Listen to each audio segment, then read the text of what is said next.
A few days ago, the Sailor Moon fan group Sea of Serenity released fan subs for the Pokémon Diamond and Pearl series. This represented a major milestone in the fandom because for the first time in the almost 30 years that the anime has existed, there's an easy way to watch Pokémon in the original Japanese from beginning to end.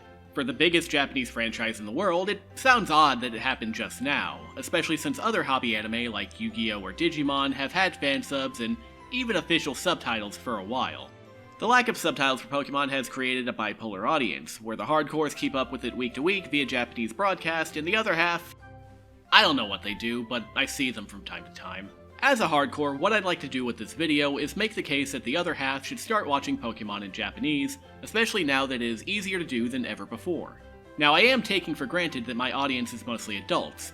I say the fuck word once per video just to make sure it stays that way.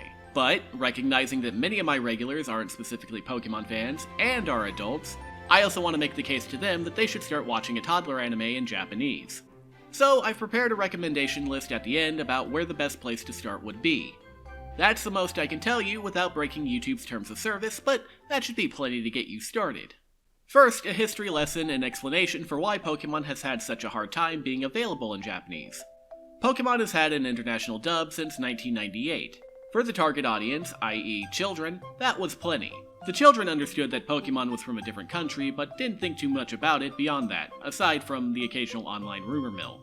The typical fansub audience, teenagers and adults, didn't care much for Pokémon, so there was no market for them outside of very niche VHS mail orders. As the initial wave of Pokémon fans aged up, they became more interested in what was happening in Japan, and around the beginning of Advanced Generation, 2002 or 2003, the first dedicated fansub group appeared. They didn't get off the ground until the end of Advanced Generation, and even at that point their stuff was inconsistent. It wouldn't be until halfway through Diamond and Pearl that they were releasing episodes regularly and at a high quality. At that point, you're looking at about 500 to 600 episodes and several movies that were only available in English as a dub.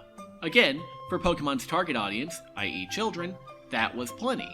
But even if the decision makers felt like the older audience would buy subtitled anime, and I'm not entirely convinced that they would, that many episodes is a huge logistical issue. Now, both Yu-Gi-Oh! And Digimon are roughly as old, and also for children. But in recent years, Konami and Bandai have been licensing official subs for older fans who want that experience. Why doesn't Pokemon do that, considering they have infinity billion dollars? The real reason is that the Pokemon Company does not want Pokemon to be perceived as a Japanese franchise, but rather as a global one. Since the Orange Islands, they have taken pains to reduce the particularly Japanese elements of the show, far and above the standard stateless aesthetic that anime intended for overseas distribution do.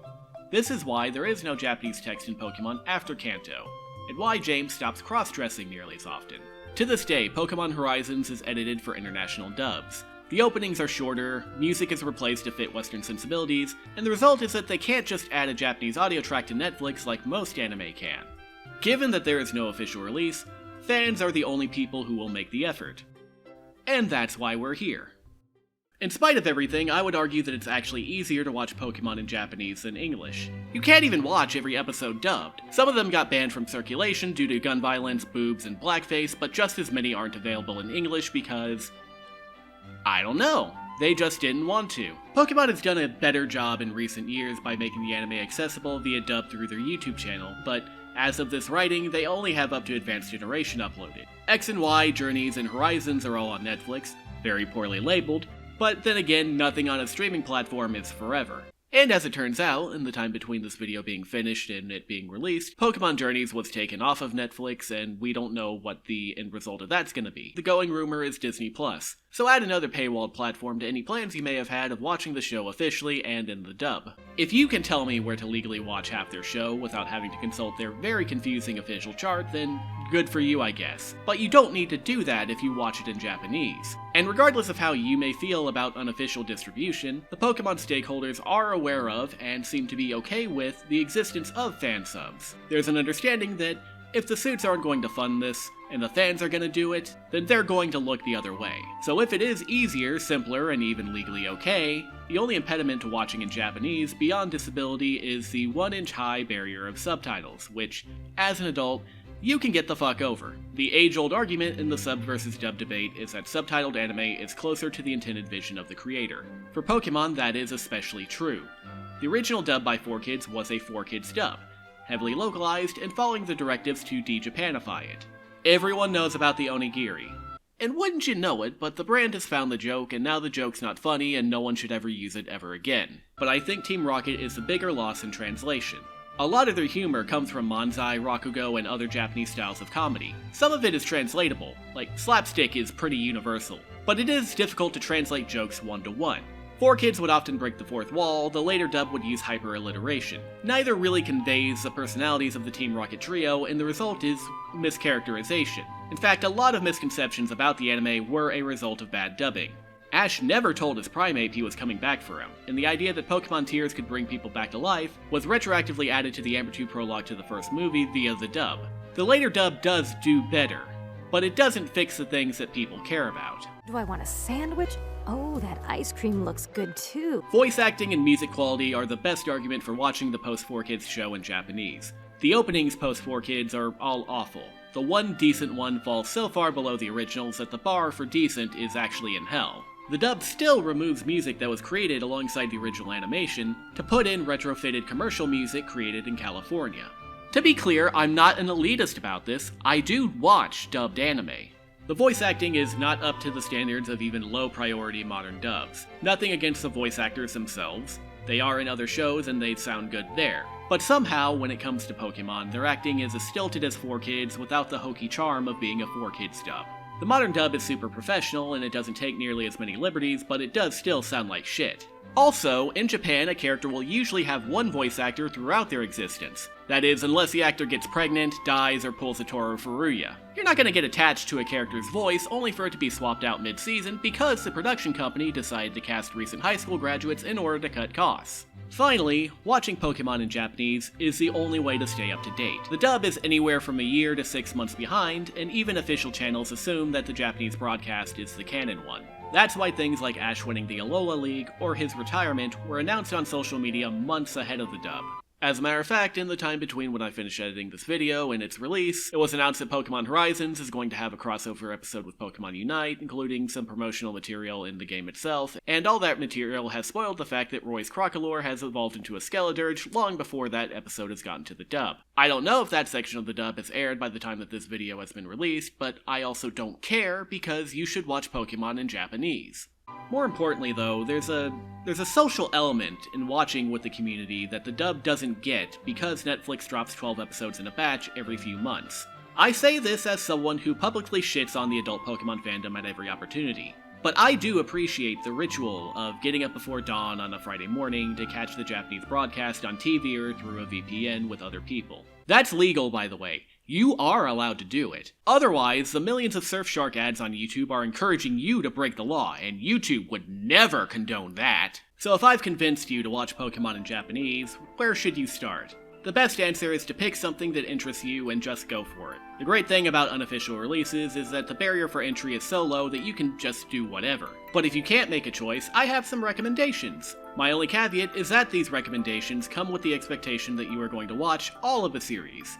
If you are coming into this with the intention of skipping dozens of episodes of quote-unquote filler, then you're missing the point.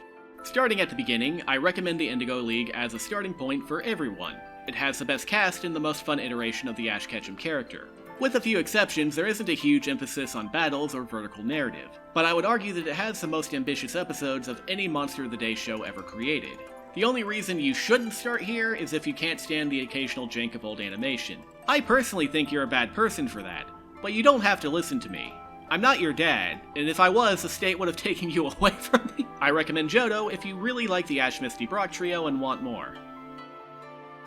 Moving on, Advanced Generation is another good starting point for a specific type of person. If you're a fan who laps during Kanto or Johto, Advanced will give you all the old stuff you liked as a kid like fun episodic plots while introducing some of the more arc-based stories that the later series have. Advanced is the beginning of the anime's transition from a series of cartoony one-shots to a stronger narrative focus. The movies are also consistently great, and May is the best deuteragonist that Ash has ever had. Diamond and Pearl isn't a good starting point, it's kind of the culmination of everything that came before it, but if you don't care too deeply about continuity, it is probably the most complete Pokemon series. It has a distinct shift into long-term narrative arcs and a new emphasis on the depth of battle strategies. The rival characters are the most compelling, and the main cast is arguably the most developed. Ash is at his most interesting, Dawn is the deuteragonist with the most character, and Brock has a Krogunk that jabs him in the asshole whenever he gets horny. If you don't like old animation, Best Wishes is another good starting point. It's Kanto, but with modern sensibilities. The pacing is very quick, the animation and action are both underrated, and the fact that it's a soft reboot means that it is very easy to just jump into without any prior knowledge. Whatever plot you missed from earlier stuff, the show will hit you over the head with. I will warn that the main villain plot was derailed due to the Tohoku earthquake in 2011, but the negativity that the series gets as a result is massively overplayed. Iris is a very fun character, and Silent is the only character who can compete with James in terms of his ability to cross-dress. X and Y and Sun and Moon are the two best to go with if you only want to watch one series. Both are fairly self-contained, and which one you should watch depends on your taste and personality. X and Y is great for low power level anime fans, the type that mostly watches broad appeal action shows like Demon Slayer. Sun and Moon, on the other hand, is great for high power level anime fans, the type who know who Osamu Dezaki is and can name 5 of his albums. Neither has more sophisticated storytelling than the other, and either one is probably your favorite animator's favorite Pokémon series. But X and Y follows the tried and true staples of shonen anime for a good action series, while Sun and Moon goes back to Pokemon's roots as an episodic slice of life show, with references that only the animators and a small subset of otaku would get. I can't recommend Journeys for anyone who hasn't seen everything before it. It has some of the best moments in the entire show, but the moments only hit if you've already formed that attachment to the show. Finally, Horizons is the ongoing series. I highly recommend it as a starting point, especially for people for whom the Ash Ketchum story isn't compelling.